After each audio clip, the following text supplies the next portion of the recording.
الحمد لله رب العالمين، والعاقبة للمتقين،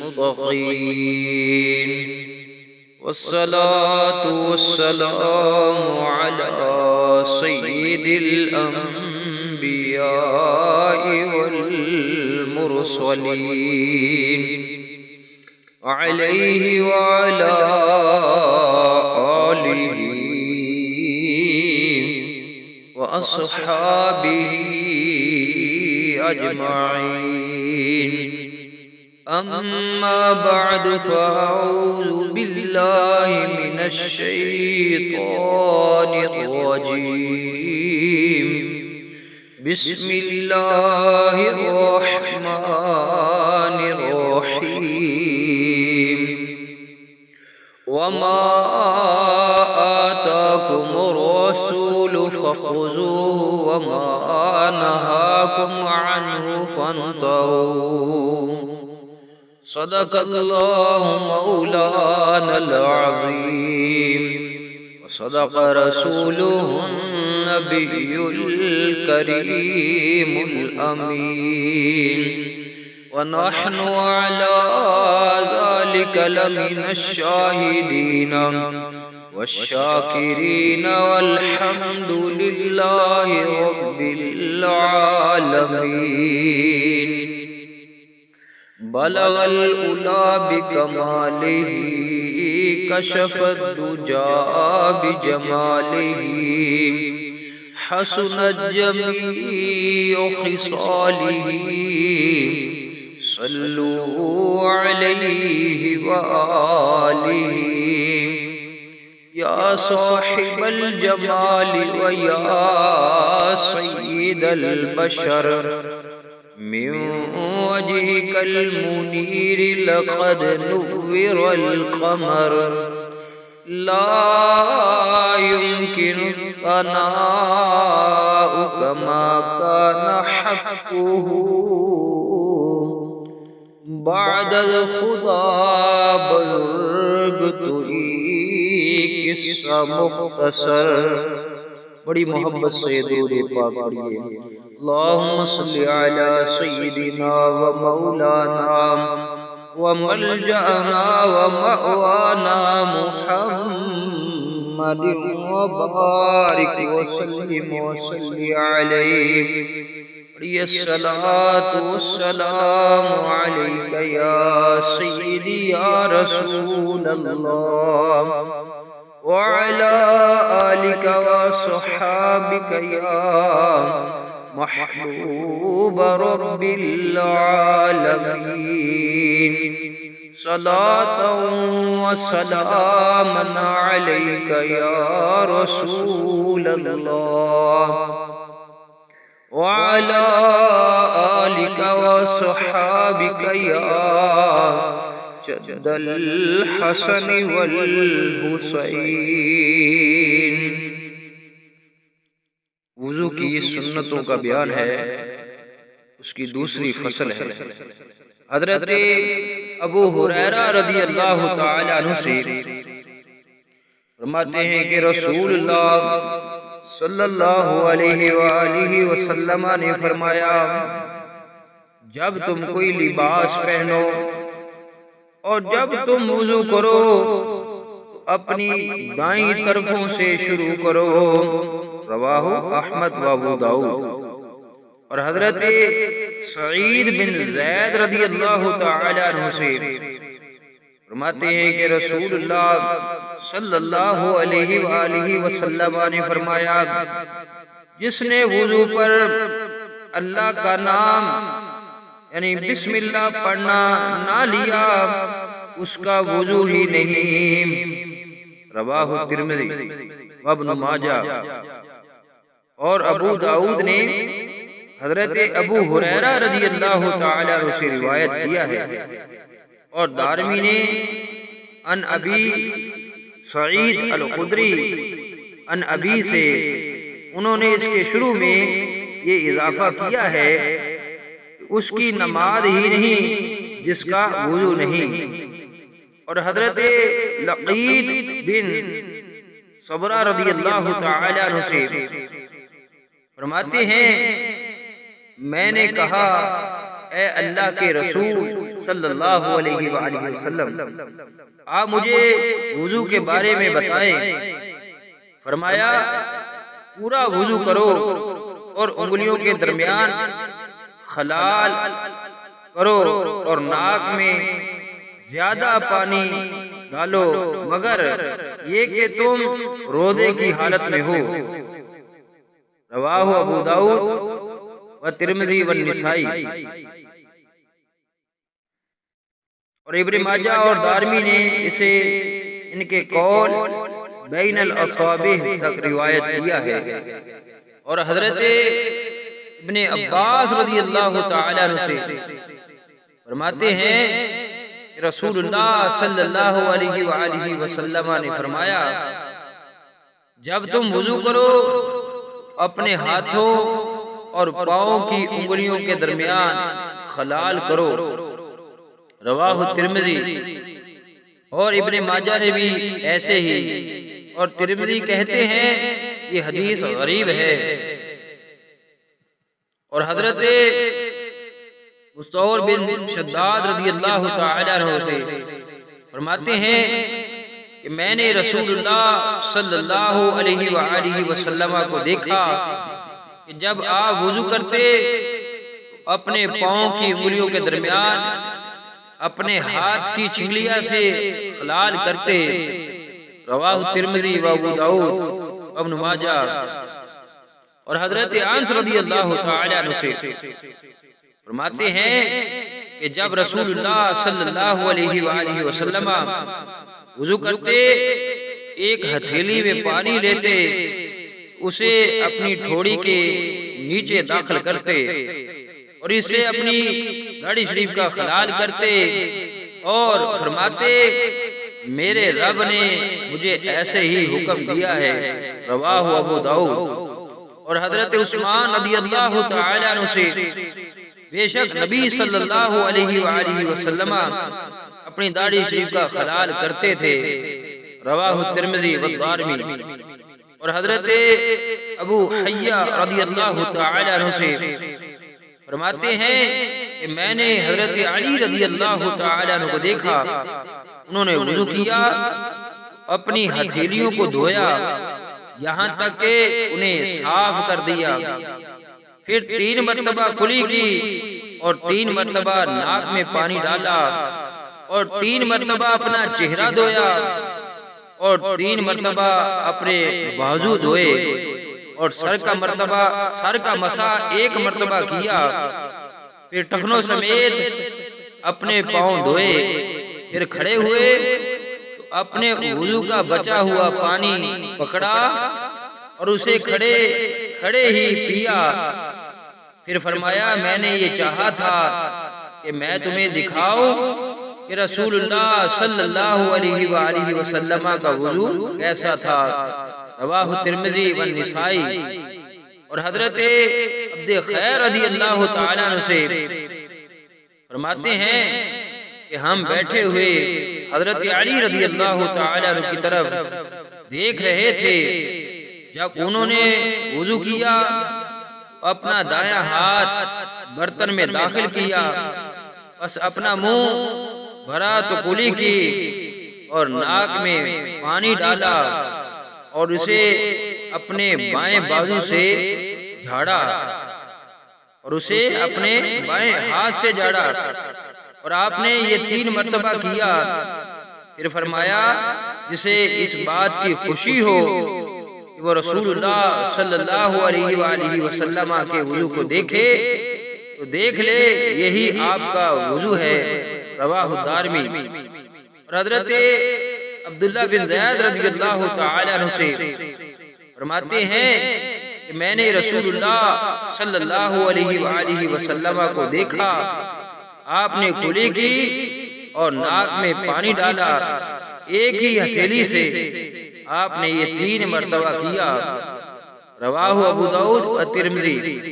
اور حضرت ابن عباس رضی اللہ تعالی عنہ سے بے شک نبی صلی اللہ علیہ وآلہ وسلم نے اپنے سر کا مسح کیا اور اپنے کانوں کے اندرونی حصے کا اپنی شہادت کی انگلیوں کے ساتھ اور کانوں کے ظاہری حصے کا اپنے انگوٹھوں کے ساتھ، رواہ النسائی۔ اور حضرت ربیع بنت معوذ رضی اللہ تعالی عنہا سے بے شک انہوں نے نبی صلی اللہ علیہ وآلہ وسلم کو وضو کرتے ہوئے دیکھا، فرماتی ہے کہ آپ نے اپنے سر کا مسح اگلی جانب سے اور پچھلی جانب سے کیا اور اپنی کانپٹیوں کا اور کانوں کا ایک ہی مرتبہ، اور روایت میں ہے کہ آپ نے وضو کیا تو اپنی دو انگلیوں کو کانوں کے سوراخوں میں داخل کیا، رواہ ابو داؤد اور ترمذی نے پہلی، احمد اور ابن ماجہ نے دوسری روایت بیان کی ہے۔ اور حضرت عبداللہ بن زید رضی اللہ تعالیٰ عنہ سے بے شک انہوں نے نبی صلی اللہ علیہ وآلہ وسلم کو دیکھا،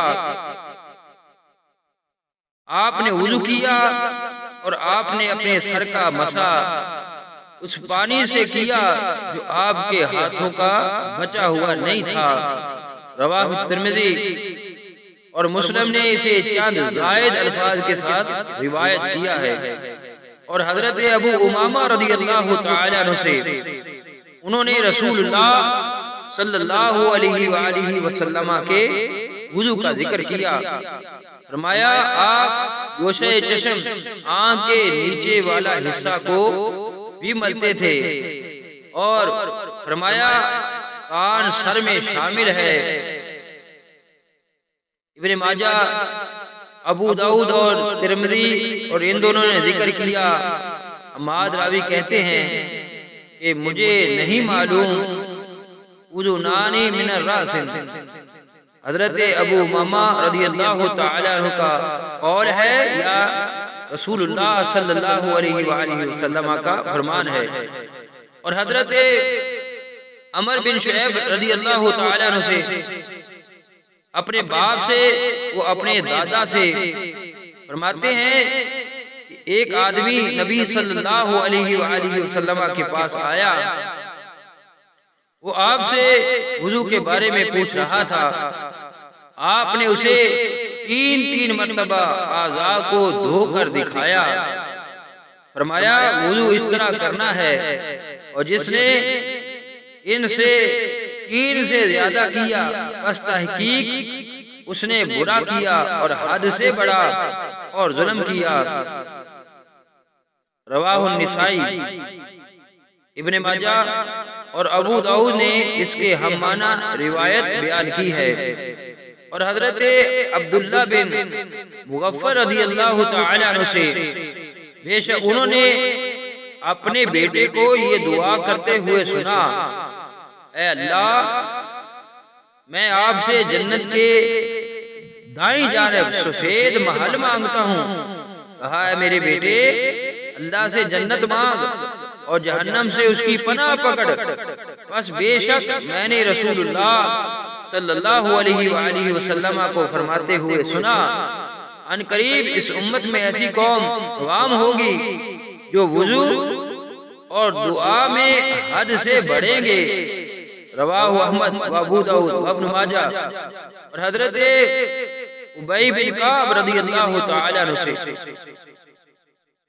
وہ نبی صلی اللہ علیہ وآلہ وسلم سے بے شک وضو میں وسوسہ ڈالنے کے لیے ایک شیطان ہے جسے ولہان کہا جاتا ہے، تو تم پانی کے وسوسوں سے بچو، رواہ ترمذی ابن ماجہ۔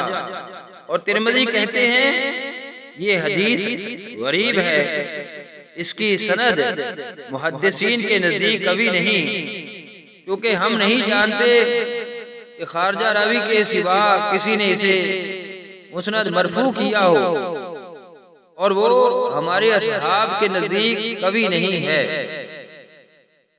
اور حضرت معاذ بن جبل رضی اللہ تعالی عنہ سے فرماتے ہیں کہ میں نے رسول اللہ صلی اللہ علیہ وآلہ وسلم کو دیکھا جب آپ وضو کرتے اپنے کپڑے کے کنارے سے اپنے چہرے کو صاف کرتے، رواہ ترمذی۔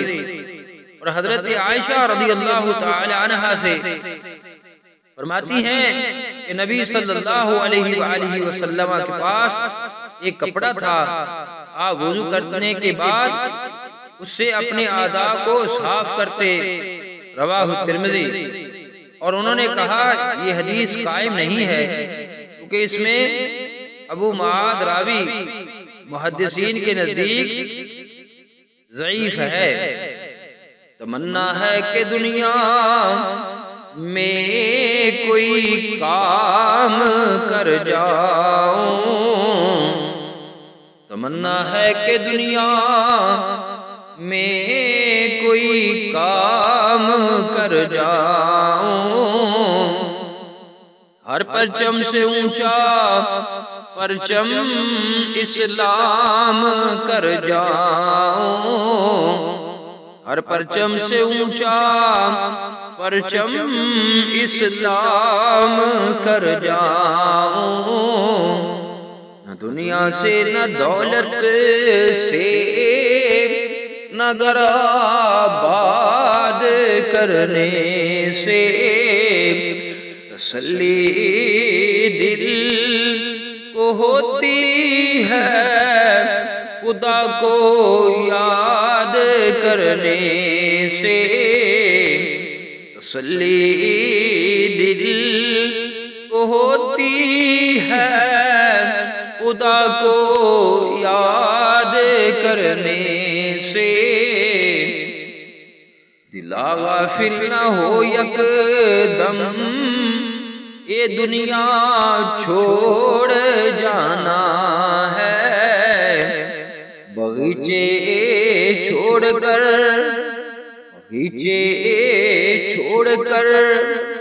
خالی قبر اندر سمانا ہے، بغیچے چھوڑ کر خالی قبر اندر سمانا ہے۔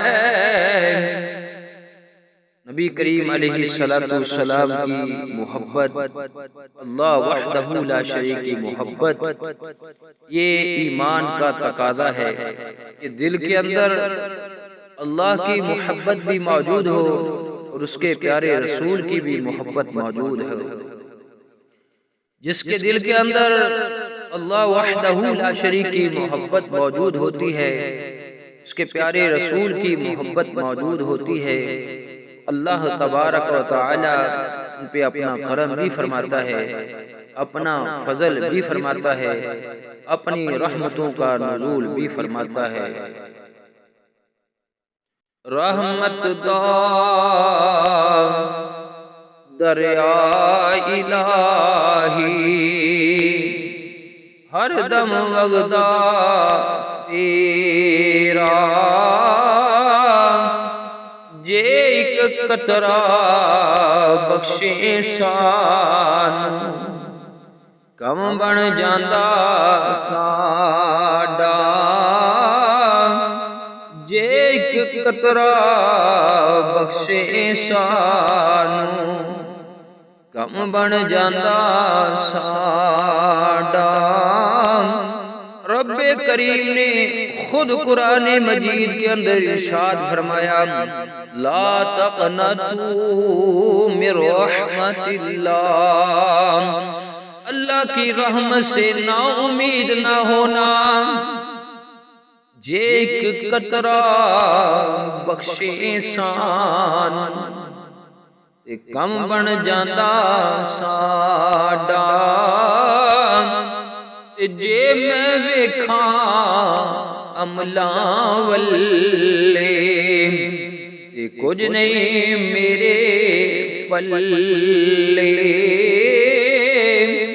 تے جے میں ویکھاں عملاں ولے تے کچھ نہیں میرے پلے، تے جے میں ویکھاں رحمت رب دی بلے بلے بلے میرے سونے محبوب علیہ السلام نے ارشاد فرمایا جیڑا بھی جنت دے اندر جائے گا اللہ تعالیٰ دی رحمت دے نال جنت جائے گا، او دے فضل دے نال، او دے کرم دے نال جنت دے اندر جائے گا۔ اللہ دی رحمت ہوئے گی، او دا فضل ہوئے گا، او دا کرم ہوئے گا تے بندہ جنت دے اندر داخل ہو جائے گا۔ تے جے میں وکھاں رحمت رب دی بلے بلے بلے عدل کرے تے تھر تھر کمبن اچیاں شاناں والے عدل کرے تے تھر تھر کمبن اچیاں شاناں والے فضل کرے تے بخشے جان میرے جے مکالے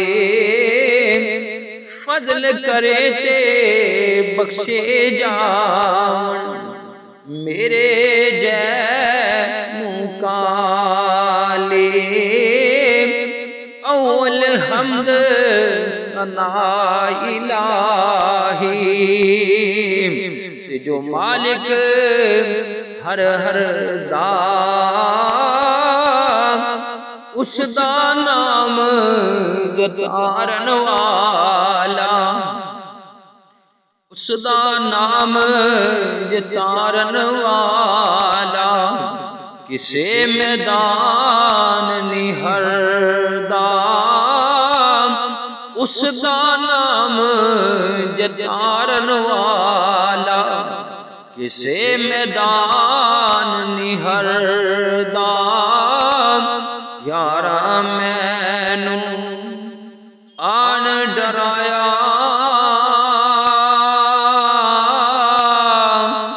رات قبر دی کالی یارا مینوں آن ڈرایا رات قبر دی کالی پر میں سنیا اتھے اونے آنا جدے موڈے کملی کالی پر میں سنیا اتھے اونے آنا جدے موڈے کملی کالی خالق کائنات پاک پروردگار عالم اللہ وحدہ لا شریک اپنا کرم فرمائے، اپنا فضل فرمائے، اپنی رحمتوں کا نزول فرمائے۔ اللہ وحدہ لا شریک ہماری تمام خطاؤں کو، تمام صغیرہ کبیرہ گناہوں کو معاف فرمائے۔ اللہ وحدہ لا شریک شر شیطان، شر ظالمہ، شر دشمن محفوظ فرمائے۔ اللہ وحدہ لا شریک آج سے لے کر آدم علیہ السلام تک جتنے بھی مسلمین مسلمات مؤمنین مؤمنات وفات پا چکے ہیں اللہ تعالیٰ سب کی بخشش فرمائے۔ اللہ وحدہ لا شریک سب کو جنت الفردوس کے اندر اعلیٰ جگہ نصیب فرمائے۔ اللہ وحدہ لا شریک ہمارے والدین کی بخشش فرمائے۔ اللہ تبارک و تعالیٰ ان کی کرم فرمائے، اپنا فضل فرمائے، اپنی رحمتوں کا نزول فرمائے، ان کو جنت الفردوس کے اندر اعلیٰ جگہ نصیب فرمائے، ان کی قبروں کو منور فرمائے، حد نگاہ تک وسیع فرمائے، جنت کے باغوں میں سے ایک باغ بنائے اور جانے کائنات، رحمت کائنات، روح کائنات، وجہ کائنات، مقصد کائنات، مقصود کائنات، بلکہ باعث تخلیق کائنات شب اسرا کے دلہا جناب احمد مجتبی محمد مصطفیٰ صلی اللہ علیہ وآلہ وسلم کی بارگاہ عالیہ کے اندر یہ ریکویسٹ کرتے ہیں، یہ عرض کرتے ہیں کہ میری آنے والی نسلیں آقا تیری عشق میں ہی مچلے، میری آنے والی نسلیں آقا تیرے عشق میں ہی مچلے میری آنے والی نسلیں آقا تیرے عشق میں ہی مچلے انہیں نیک تم بنانا انہیں نیک تم بنانا مدنی مدینے والے مدنی مدینے والے مدنی مدینے والے۔ اللہ تبارک و تعالی ہماری اس حاضری کو اپنی بارگاہ عالیہ کے اندر شرف قبولیت عطا فرمائے۔ اگر کوئی غلطی کوتاہی ہو گئی ہو تو اپنے فضل و کرم سے معاف فرمائے۔ اللہ تبارک و تعالی ہمارے کاروبار جان و مال عزت اولاد کے اندر دن دگنی رات چوگنی ترقی عطا فرمائے۔ آمین۔ وما علینا الا البلاغ المبین۔